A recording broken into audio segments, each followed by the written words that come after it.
power comes great responsibility. Compromise where you can. Where you can't, don't.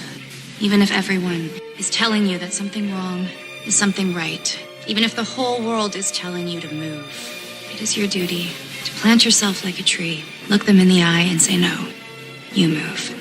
Never step onto the battlefield of ideas unprepared. Before you enter the fray, you need a plan.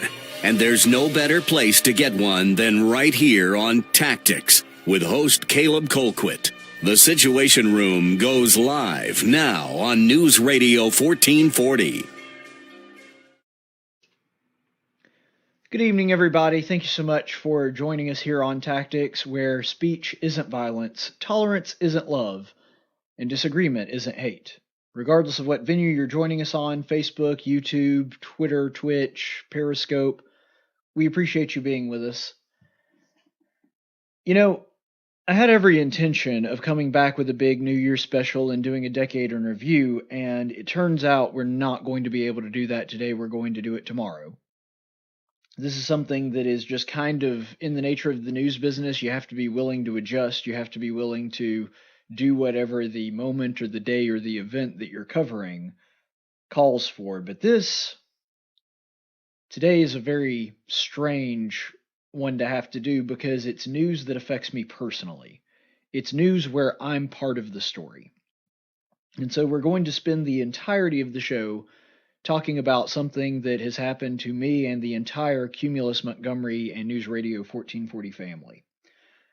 Now, for those of you that have been fans of mine for a long time, since the very beginning, you know that I actually did not get my start with my own political talk show. When I started out, I was a producer for one of News Radio 1440's hosts, Mark Montiel. He used to do a show called The Capitol Buzz, and I was his board op and producer. You know, occasionally talked to him and had some back and forth with him, but I was not a co-host. I was in a producer role, and so that's really how I got my start before I had my own show. And I'm guessing a lot of you probably already know this because this news broke this morning, and this is, of course, an evening show. But Mark Montiel has passed away. And it's news that hit me pretty hard. Even though he and I had a very interesting relationship, he is somebody that I cared quite a bit about, and it's something that's been very difficult for me, and it's also been something that has been difficult for those that knew him at News Radio 1440 and at the other sister stations we have at Cumulus Montgomery. So before I get into any personal stories, I want to go ahead and get the details out there because I've heard some that are true and some that, based on everybody that I've talked to that was actually close to Montiel and his family, are not. So first of all, the story as I have been told, and I may have to adjust this later if there are some details that are off, but the story that I was told from people that I trust is that Judge Montiel was, last night, came home after having dinner with his daughter, and he got home, and sometime last night, he called one of his neighbors, people that live there in his neighborhood that he's friends with. I don't know if they were like next door neighbors or they just happened to live in that neighborhood that he was in. But he called them up and was asking for help. So they rushed over there, but by the time that they had got there, he was already gone. Now, in this particular story that I heard, as he was talking to them, the phone went dead. Which means he probably had some awareness that he was in some real medical emergency situation, but help couldn't get to him in time. And what that lines up with is most likely a heart attack or some kind of very sudden stroke, aneurysm, something like that. We don't know the cause of death yet. I'm not going to report news that I don't know for sure. I'm not going to tell you, hey, this is a fact when I don't know that. But I already know personally from knowing him so many years that even back when we were on the Capitol Buzz, his doctor had some concerns about his heart, that there were some high blood pressure issues and that he had to take some medicines for that. And so if I had to guess, and I am guessing, probably a heart attack. But we don't know that for sure. But part of the reason that I'm making such a big deal about this is I've also heard rumors going around that this was a suicide. And there has been absolutely nothing that I have heard from anybody that I trust that actually knew Judge Montiel that has said that that was the case, or that there was any indication that that might have been it. Now, who knows? Maybe we find out. I don't think that we're going to find this out, because this doesn't seem to be the kind of person that Judge Montiel was. But maybe because he was in his early 60s, and that's not really considered to be all that old anymore, that's why the rumor got spread around. Suicide rates are pretty high statistically amongst men that have been divorced, and Judge Montiel had been divorced twice. But everything surrounding that event doesn't make sense with a suicide. For example, most of the people who do commit suicide, it's right after they've been alone for a really long time, and maybe but he had just had dinner with his daughter. And so, based on the story that I'm seeing, and I say this partly as his friend and partly as a newsman myself, all the details seem to line up with heart attack. None of the details seem to line up with suicide. And all the people that I trust that are close to the Montiels are saying it was something like a stroke or a heart attack. All the people that I'm saying that are kind of on the outer rim that kind of tangentially knew him, those are the ones that are circulating the suicide rumors. So as of yet, there is no reason to believe that it's a suicide. I tend to think that it's not, based on everything that I know and all the details that I have so far. Now, maybe that changes in the next few days. I don't know. But there's absolutely nothing to the rumors of suicide that I have seen so far. But regardless, the point is that Judge Montiel is no longer with us, and so I ask that you pray for his family, especially his children, that now don't have a father. I ask that you pray with them that God would grant them peace and understanding, and that as they're going through this incredibly difficult time, and I can't even imagine, because I'm lucky enough to still have both of my parents, that their understanding and their comfort would come from the Lord, and that is the source of comfort that they would all seek in this incredibly difficult time. I do pray that that's what happens.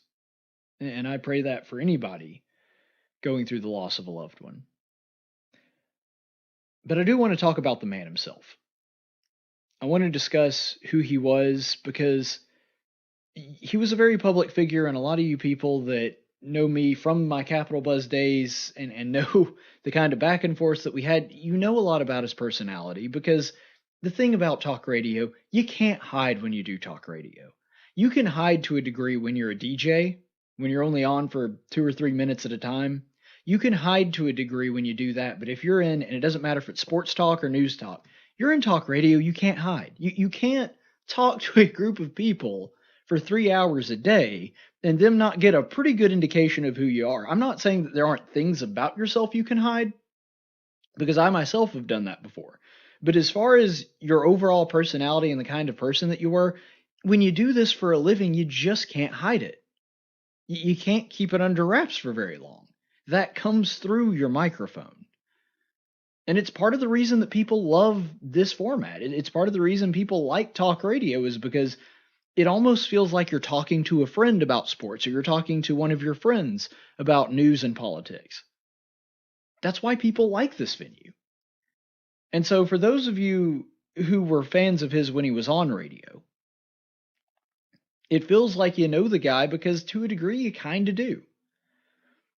But I figured that what would be most appropriate is for me to tell you about some of the behind-the-scenes stuff. And it's stuff that's not going to be earth-shattering or something that just completely changes your perception of the guy. No, Montiel was Montiel. And who he was when the mics were on was pretty much exactly the same person as he was with the mics were off. And that doesn't surprise anybody. But I want to just kind of give a summary of that, because I think that it's helpful, and frankly, if nothing else, it's therapeutic for me to come on and do this video with you. But Judge Montiel was a very complicated person. And because of that, he tended to have very complicated relationships with me and with other people as well. And complicated is not a bad thing or a good thing, it's just the way that things are. Sometimes Judge Montiel was one of the most likable people that you'd ever be able to know or to talk with and be around. And the guy could talk to anybody from any walk of life. And there are times where he was very difficult to be around, and times where he was very difficult to be friends with. that's just the kind of person that he was. He was a person of extremes, and because of that, sometimes getting along with him was super easy, sometimes it was quite difficult. But that's who the man was. Now, I'll say this.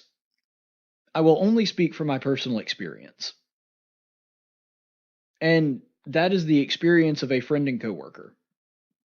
I can't talk a lot about his personal life because I only know what he told me. But I will talk about the kind of person that I knew behind that microphone. First of all, I'm not going to sugarcoat anything.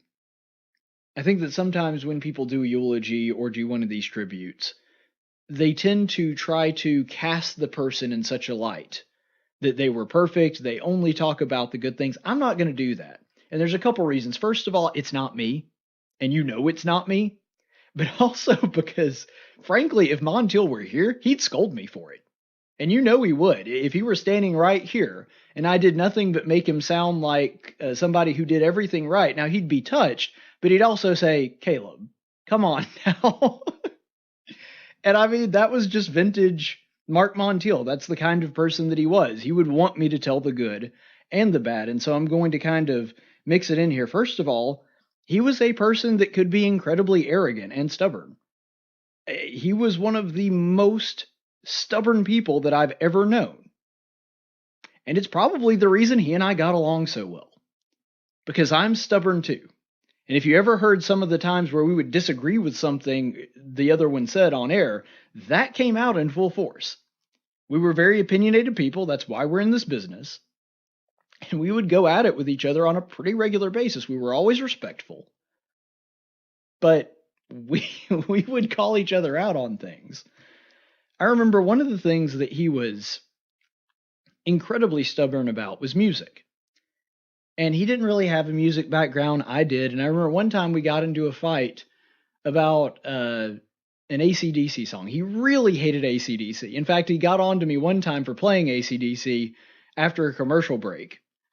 And I told him, no, I didn't actually pick this song. Senator Paul Bussman picked that song. He requested it, which he was just shocked by, that somebody that was actually, I think, a little bit older than him was an AC/DC fan. I don't know why. I tried to explain to him, I don't know how many times, that AC/DC actually was very popular amongst middle-aged men. But for some reason, he just didn't believe me on that. And I say this as somebody who, you may remember way, way back before I was ever on political radio, I was a rock DJ. So I do know my rock and roll, my classic rock at least. And he and I would get into fights about that. And I remember one of the funniest arguments we ever got into was over the song Dirty Deeds Done Dirt Cheap. He was doing a bit on corruption and using one of his favorite catchphrases, which was, show me the money. He used to say that all the time on air. And he was doing one of his very typical corruption coverages, which were brilliant. It was probably the thing that he was best at as a news person, is talking about corruption. And I played Dirty Deeds Done Dirt Cheap because that was kind of the nature of the story that we were doing. I don't honestly remember what the story was. I just remember that the song pertained to it, which is the reason that I played it. And he got very upset with me, and he said, nobody listens to that. And I said, well, it's AC/DC. They're kind of popular. He's like, I'm telling you, nobody listens to it. I was like, it went triple platinum in 2 different countries. Somebody was listening to Dirty Deeds Done Dirt Cheap, and he and I got into a huge fight about it. So, I mean, he was a guy that, thought he was right all the time and could be incredibly stubborn about it. And I think that, if anything, that's one of the things that he and I had in common. We're both very self-assured and we're both very confident in our opinions. And in his case, sometimes I got frustrated with him not listening to reason. There's probably more than one occasion where people get frustrated with me for exactly the same thing. And another thing that was difficult when being around Mark Montiel is, the truth is, sometimes he was unnecessarily rough. Now, granted, especially in his job, being both a judge and an attorney, you gotta have thick skin. And that's even at least as much true, maybe more so, when you go into talk radio, especially when it's a call-in show. You gotta have thick skin. And so because of that, sometimes I think he was a little unnecessarily rough. that what he was saying wasn't necessarily wrong. It was more that there was a better way to say it and a more productive way to say it, but he would go after people and be overly rough with them, I think. But I think a lot of the reason that he did that is because he was just so passionate about what he was doing. He was somebody that when he saw something that he knew was wrong, he went after people for it. And it's a tenacity that sometimes got him in trouble. And sometimes I wish that he would learn to back off a little bit more on. But it's also something I respected. Because when he saw an injustice, he wasn't content to just watch it pass by or to let it happen. He wanted to do something about it. And I think that's the reason that he was so effective at his job, both as an attorney and also as a talk show host. In many ways, he was a great advocate for the people of Montgomery. And an advocate is a term that is often used for an attorney. And having that background in law, I think maybe he felt as though the people of Montgomery needed representation. They needed to have their needs and their desires represented on a platform, and that's kind of where he felt he came in. You see, to Mark Montiel, he was just the kind of guy that despised corruption, and to him, the people of Montgomery deserved better. He would get visibly upset, and I know that there was not a video component to the podcast at the time, but you could tell because I sat right across the table from him every day. You could tell both in his voice and the visual aspect that I got that all of you didn't.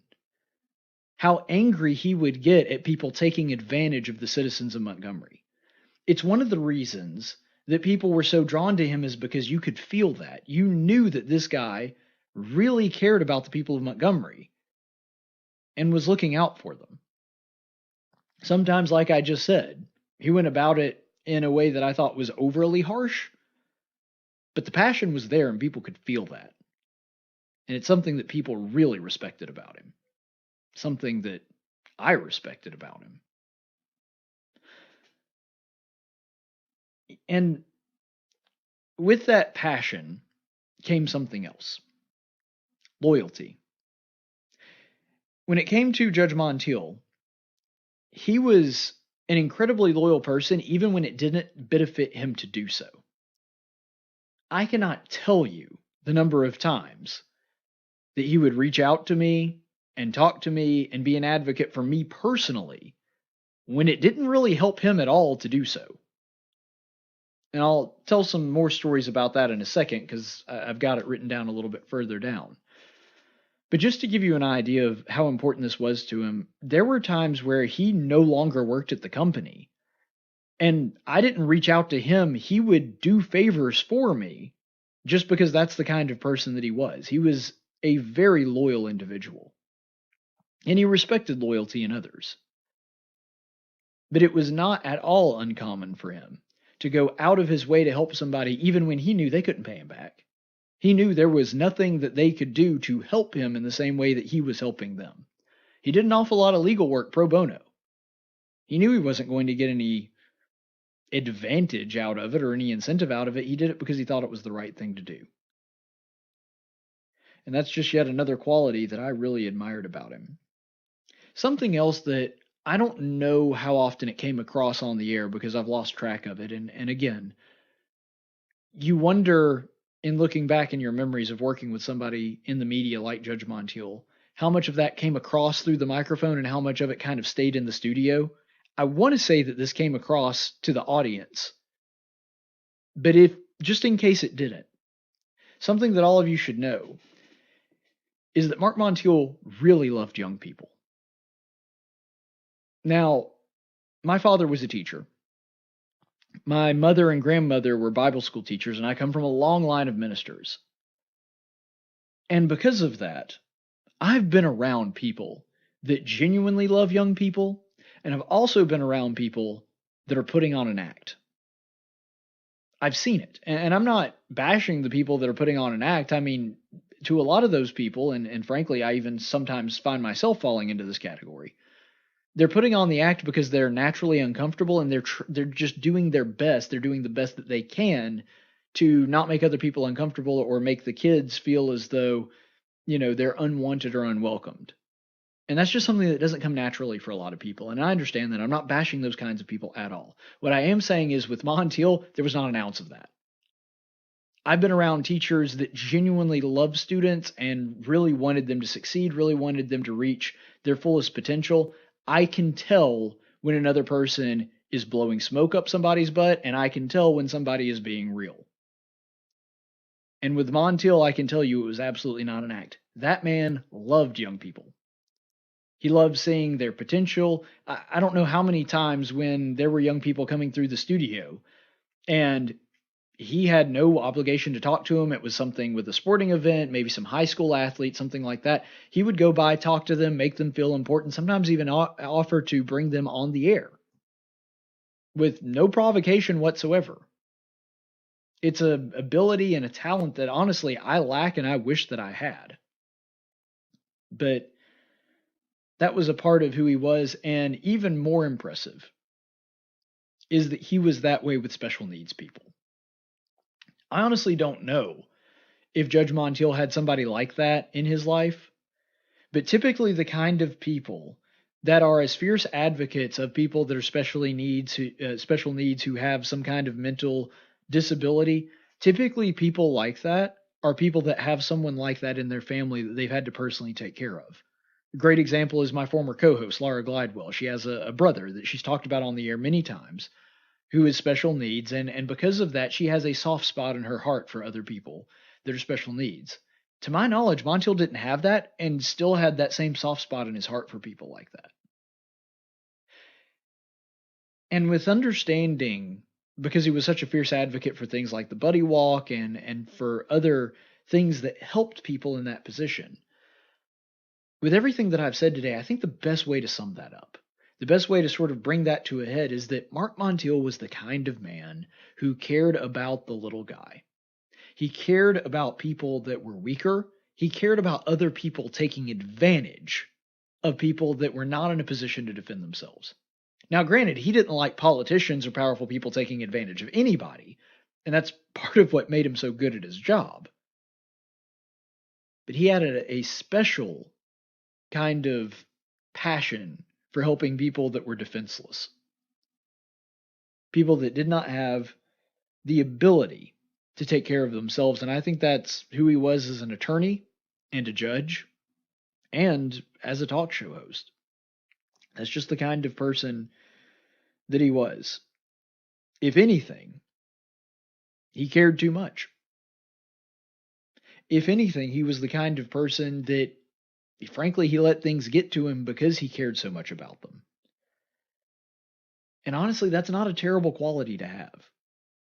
Sometimes it caused him to go a little further than he should have, and that's something that he probably could have done a better job of reining in, and he'd probably admit that to you if he were speaking to you today. But I always admired his fervor for taking care of people that could not take care of themselves. That was a quality that was unique to him and one that I greatly admired and wished that I was better at emulating. And on a personal note, he was a really phenomenal mentor to me in many ways. Not only did he take a chance on a guy with no experience in political radio when he decided to hire me as his producer, but he really wanted to see me succeed. He really wanted to see me do everything I can to further my own career for my personal benefit, and because genuinely, and this was one of the best things about him, he genuinely thought I was good at my job and that I could make a difference for other people. That's something that I'll always be grateful to him for believing in me in ways that, frankly, sometimes you feel like other people don't. That's something that I am grateful to him for. When it came to some of his advice, there are things I wish I had listened to earlier. And on down the road, I might find even more things that I wish I had listened to him on earlier. You may notice that if you've been watching my show for any amount of time, we always open with local news. That is at least in part due to the fact that Montiel drilled this into my head, sometimes to my great annoyance, over and over again, that he didn't like that so much of my weekend show was focused on local news. And when it comes to being a local news station here in Montgomery, he was right. Part of the reason I spend a lot of my time focused inside the state of Alabama is because of the mentoring that Judge Montiel gave me. And that's something that will affect me long after he's not really thought about by a lot of people in talk radio anymore. Now that he's gone, that is part of his influence that will live on to me. And I'm glad that he had that influence on me, because I think that these are important issues that people need to hear about. And he did too. And that's the reason that he wanted me to cover them more, because he thought I'd be good at it. And placing that level of faith in me, and also because he cared so much about what was going on here in the state of Alabama, here around the city of Montgomery, because he cared so much about it, that's something that kind of rubbed off on me. And I remember he pushed really hard for me to get the weekend show, but then he also really wanted me to get a daily show. And he was a fierce advocate for this. And you may remember that when that finally did happen, when I finally got a daily show, it was because he wound up leaving the company. And I remember that he said to me beforehand, he could sense that the axe was coming. He knew, and I still don't know how he knew, but he knew that his show was going to end. He knew it was going to be the last day of his show. And he didn't straight up say on the air that it was his last day on the show, but he kind of gave a wink and a nod to the audience because he could feel that that was coming. And he told me that, and I didn't believe him. I said, no, you're overreacting. They do stuff like this occasionally. They're not going to kick you off the show or whatever. And they did, and he was right. But I remember that even when that happened, and even when, frankly, it would be understandable if he were upset or only thinking about himself, he congratulated me for moving up the next day. He congratulated me for taking over and getting that weekend show. Now, I didn't take his time slot. They moved Kevin to his time slot and me to Kevin's. But the point is, even though that happened to him, and even though he was not happy about it, understandably so, he still cared enough about me to congratulate me and to talk about what a great opportunity it was for me to advance. And that was something that I admired in him, and something that I hope that I will pass down to somebody one day. That when it comes to focusing on my own career, that I'm not so laser focused on myself that I forget that sometimes that means good things happen to other people. And I know that when they moved me off of weekdays back to the weekends, other than perhaps my own relatives, there was nobody more furious about that than Judge Montiel. I remember he actually got in touch with Cumulus and talked about how much he disliked that decision, and said a lot of kind words to me about that, saying that I was the best talk show host on there. And I don't know if that's true or not, but he felt it. And I knew that because of the kind of person that he was, if he said it, he was being sincere. So it did just kind of, I thought it was really funny that he did that. And that kind of goes back to what I was saying earlier about him being loyal to the point that even if the other person couldn't help him or pay him back, or he wasn't going to get anything out of it, he still liked to help people. He still was loyal to them and to the people that were loyal to him as well. You know, finally, I really respected that near the end of his career, he took an entire hour out of his show just to talk about what he called the important stuff. And I'm going to be honest with you. There were times where I didn't like the fact that he did that. Not because I thought these things weren't worth talking about, but because I, and this is the sort of media idea, that you shouldn't spend an entire hour on it just because of the ratings and because there's not always that much to talk about. And so it makes more sense to just do it on an as it comes kind of basis. But whether I agreed with it and agreed with him taking out that entire block, I always respected the fact that even though his ratings took a tank, even though he knew it was not helping his ratings, he felt it was important enough to the people who did want to listen. And because he thought that that was more important than politics and news anyway, that's the reason that he continued to do it. Now, whether or not I agreed with that decision or not, I always respected his conviction to want to do it. That's something that I will always respect him for. Montgomery today has lost one of its most active and alert watchmen, and that is sad. He was a good friend to me. He is somebody that I am going to miss. He was a passionate pursuer of justice, and I'm going to miss that kind of fire that he had. I'm going to miss him on a personal level and as a professional. But when it all comes down to it, I am grateful that I had him as a mentor, and more importantly, as a friend. And I think there are an awful lot of people in Montgomery that feel the same way today. So rest in peace, my friend. You will be greatly missed by this community, and our prayers are with your family. Stay the course, friends. Tactics is a production of News Radio 1440 and Cumulus Media Montgomery. Any opinions expressed on this program are those of the host and do not necessarily reflect the opinions of Cumulus Media. The theme song for Tactics is 6 Foot Town by Big and Rich. Graphics by Jessica Dawson. Broadcast studios provided by Cumulus Media Montgomery. Location studios provided by the Dalraida Church of Christ.